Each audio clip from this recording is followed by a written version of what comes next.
This episode is brought to you by King of Beards. This is my online shop where you can find high quality products that will help you grow a strong, healthy beard that not only looks great, but also will smell great as well. Definitely the people in your life that like to get up and close with you are gonna thank you for this one. These are products that I use personally. The link is below in the video description section, and if you use my coupon code KING, you'll get 15% off on your first order. In the religion of Islam, it is a common teaching that more than 124,000 prophets came to earth to deliver the message of Allah and invite people to worship Allah.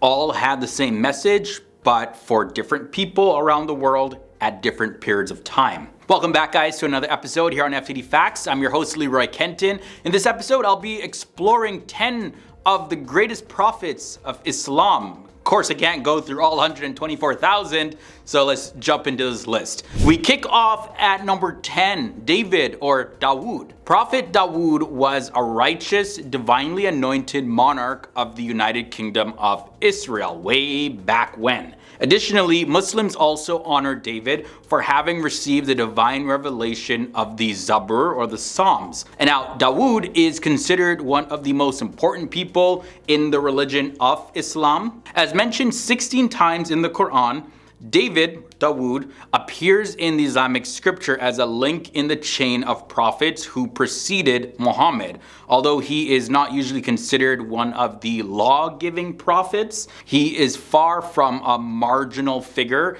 in Islamic thought. In later Islamic traditions, he is also praised for his rigor in prayer and fasting, and he is also presented as the prototypical just ruler and as a symbol of God's authority on earth, having been both a king and a prophet. The prophet Enoch, also known as Idris in Arabic, comes next. Idris is a Quranic prophet who Muslims consider to be the third prophet. He is the second prophet mentioned in the Quran. Islamic tradition has unanimously identified Idris with the biblical Enoch, although many Muslim scholars of the classical and medieval periods also held that Idris and Hermes Trismegistus were the same person. Either way, he is described in the Quran as trustworthy and patient.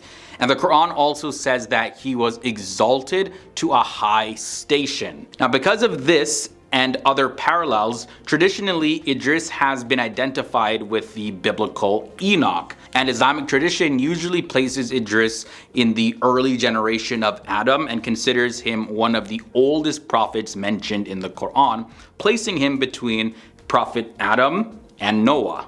The prophet at number 8 is Noah, or Nuh in Arabic.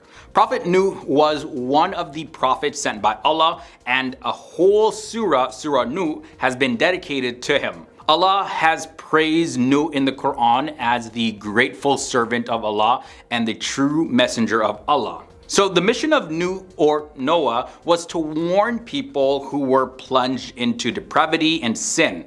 God charged Noah with the duty of preaching to his people, advising them to abandon idolatry and to worship the one and true God and live pure lives. But although he preached the message of God with zeal and passion, the people at his time, they refused to fix their ways, leading to the building of the ark and the great flood.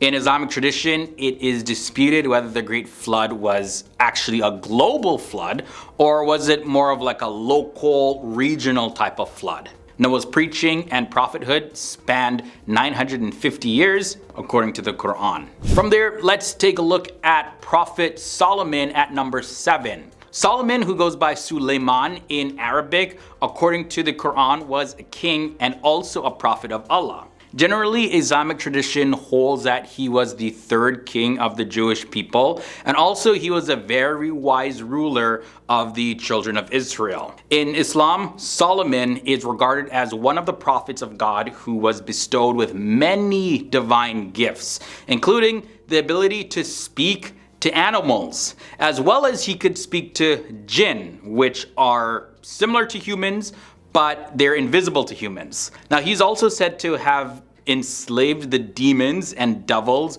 with the support of a staff that was given to him by God. The prophet coming at number 6 is Adam, or Adam in English. Adam, very close either way. He is believed to have been the first human being on earth and the first prophet according to Islam. Adam's role as the father of the human race is looked upon by Muslims with great reverence.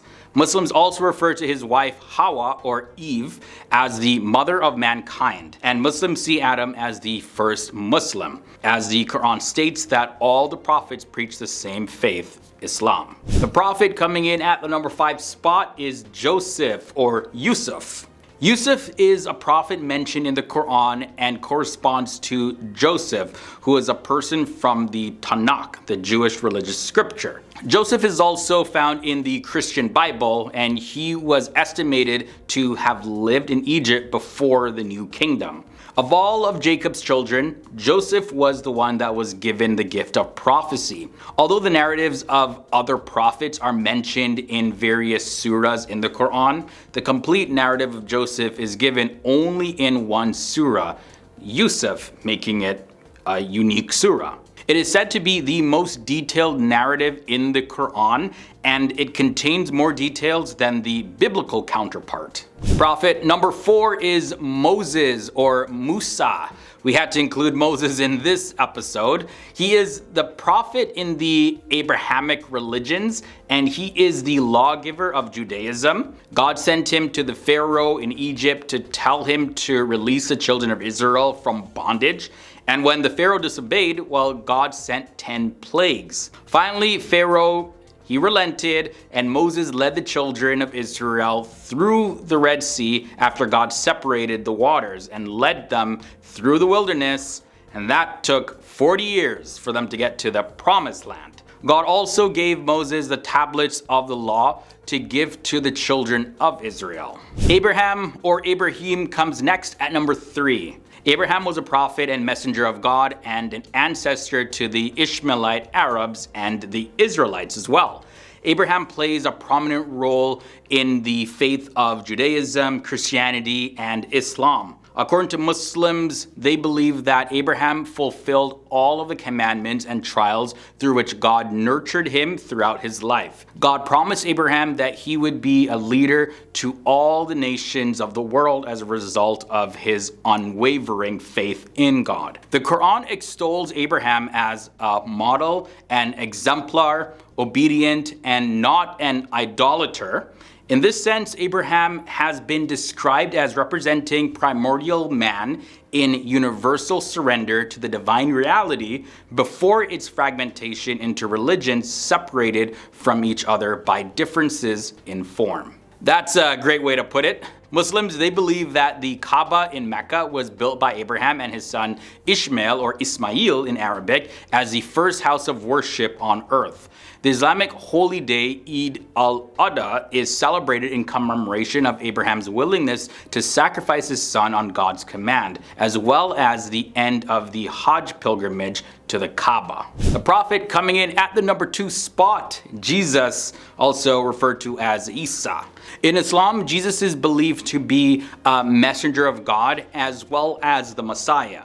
He's also regarded as the prophet sent to guide the children of Israel, having revealed the Injil, the 3rd holy book. In the Quran, Jesus is described as the Messiah, born of a virgin. He performed miracles. He was accompanied by disciples. He was rejected by the Jewish establishment at the time, and he was raised up to heaven. The Quran asserts that Jesus was not crucified, nor did he die on a cross, but he was miraculously saved by God. The Quran places Jesus among the greatest prophets and mentions him with various titles. Now, the prophethood of Jesus is preceded by Yahya, also known as John the Baptist, and succeeded by Muhammad. We end this episode off at number 1, Prophet Muhammad, of course.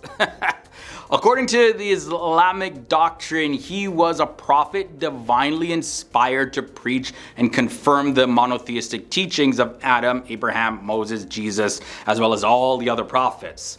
He is believed to be the seal of the prophets in Islam, and Muhammad united Arabia into a single Muslim polity, with the Quran as well as his teachings and practices forming the basis of Islamic religious belief. He is considered to be the greatest of all the prophets. Alright guys, this was just a brief look. So much more could be said on this topic, but just a brief look of the 10 greatest prophets according to the religion of Islam. Share your thoughts and comments down below. And if you did enjoy this one, you made it this far in, don't forget to leave a big thumbs up. It really does help. It's been awesome hanging out with you guys. And till next time, stay awesome, stay educated.